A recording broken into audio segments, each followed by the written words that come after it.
it's me, Bashara C. Welcome back to my channel. If you're new here, I'm a 7th grade language arts teacher or reading teacher in Central Florida. And in today's video, I'm going to tell you all about my IVF journey.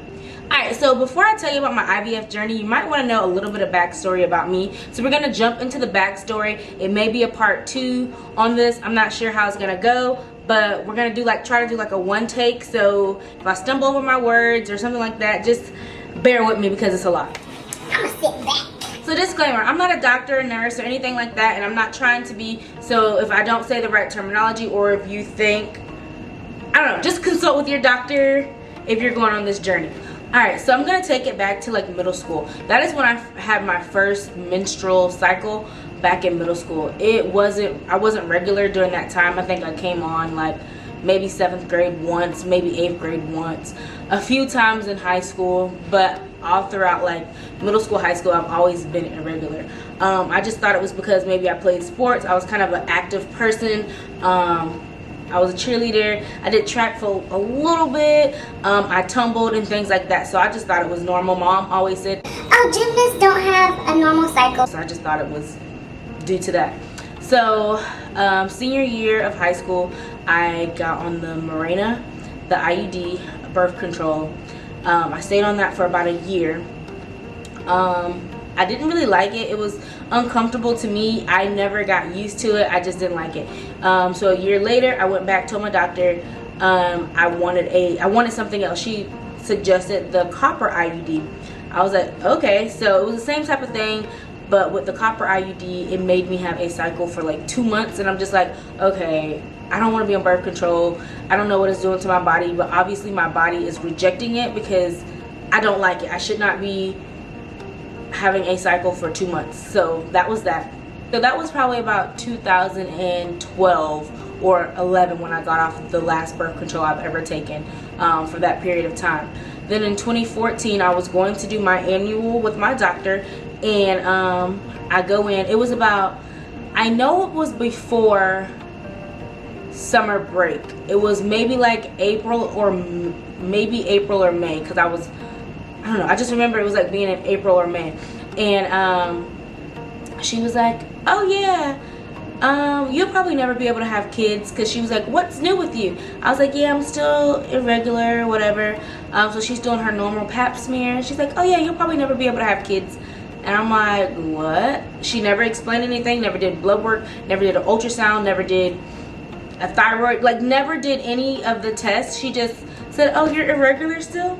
Oh, you'll probably never have kids. So I leave devastated. And mind you, when I was at that doctor's appointment, she was begging me not to get married. She's like, oh, you're only 23, or you're 22, you're still so young, you have your whole life ahead of you, or whatever. And that's when she told me, oh, you'll probably never have kids. So I'm like, the doctor's office visit was already kind of like, because like, you're telling me not to get married, you don't even know my husband, you don't even know our story, I've never shared anything like that with you, and then now you're telling me I'm never gonna have kids. So I was done with her that day. I went and told my friends. They were like, yeah, go get another opinion. So I did my little research, and I found a doctor or fertility center in Orlando, well, Maitland area. If you know the Orlando area, it's like Maitland.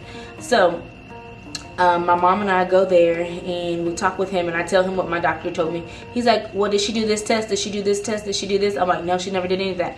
He's like, well, how does she know? I'm like, I don't know why she would say that. He was like, basically, in short, he was like, well, she's stupid, and no woman should be told they're not going to get pregnant without weighing out all the options. So I was like, well, I'm not married yet. I'm engaged, but I just wanted to hear confirmation that it would be possible. He's like, yeah, everything is possible, anything is possible. And then he checked. He was like, oh yeah, you're fine, it just may take extra work. And then he gave me paperwork on IVF, IUI, and something else. So he gave me like 3 different options, and he was like, basically, come back whenever you're ready. So in 2016 is when I went to a doctor's office. Still irregular. I may have a cycle once or twice a year at this point. So 2016, it's been a year after I got married. I went to a doctor's office, and they tell me that I have PCOS. And I'm like, what is PCOS? I wasn't really familiar with PCOS at the time, so I go home and look in Google. I'm like, oh my goodness, maybe that's why I have a little bit of hair on my chin. Never knew. Never knew that. So I start doing my research and I figure out maybe that's why my mood swings, maybe that's why I don't have a normal cycle, and different things like that. So 2016 is when I found out I had PCOS. I was 24. I still wanted children, but at that time I was like, it wasn't a priority. I was like, oh, it's gonna happen when it happens. I always said by 30 I want to be pregnant.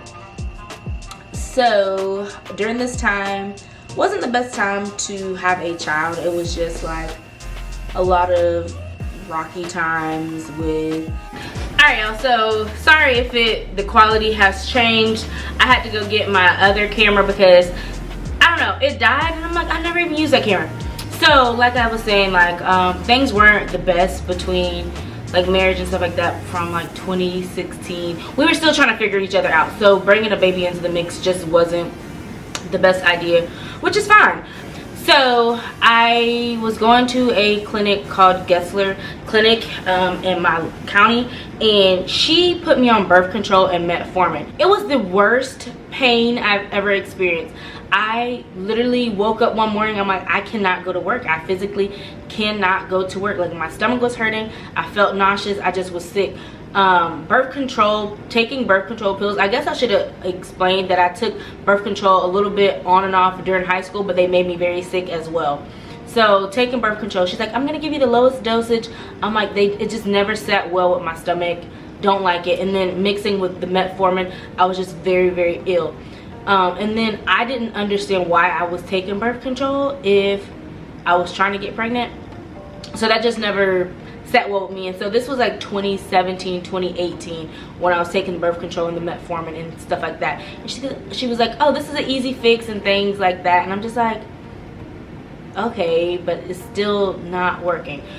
So I stopped going to the doctor just because I just felt defeated. So I really wasn't going to the doctors like that. I would do my annual, but I just was like, it is what it is. I don't want to take any more medicine. That's not gonna work. So fast forward to 2021. I knew by the time I knew at the age of 30 I wanted to have children.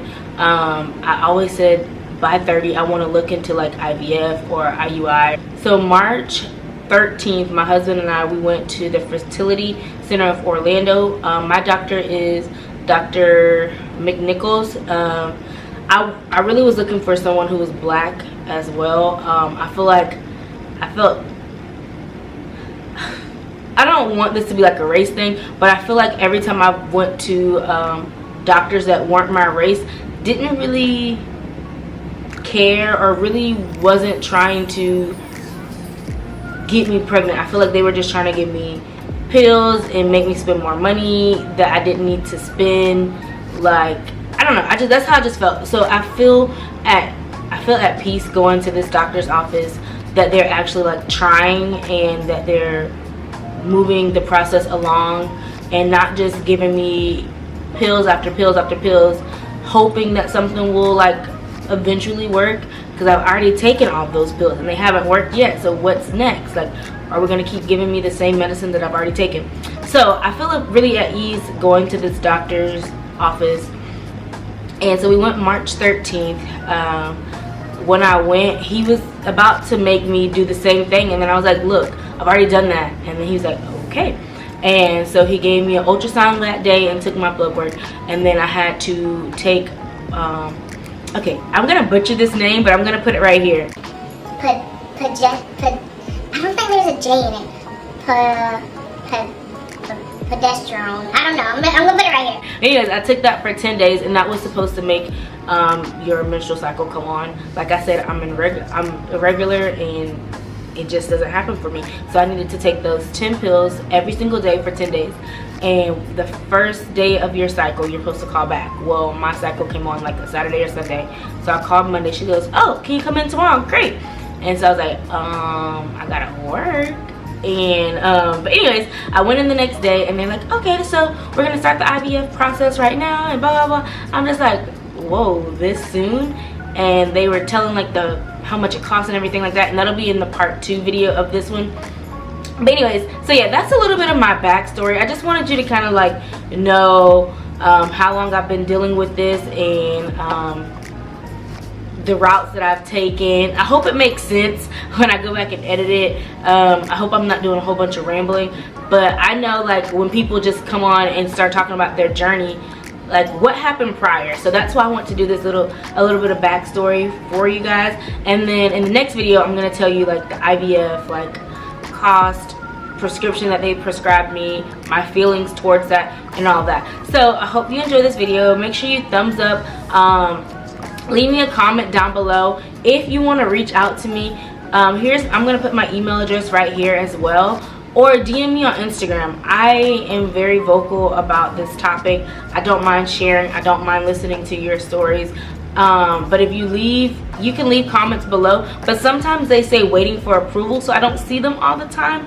I do try to look very often or when they come up, but sometimes they don't. So just email me, or and I know sometimes this is personal for you, so you don't want your comment, everybody reading your comment, so you can email me or DM me on Instagram, and I love to hear your story.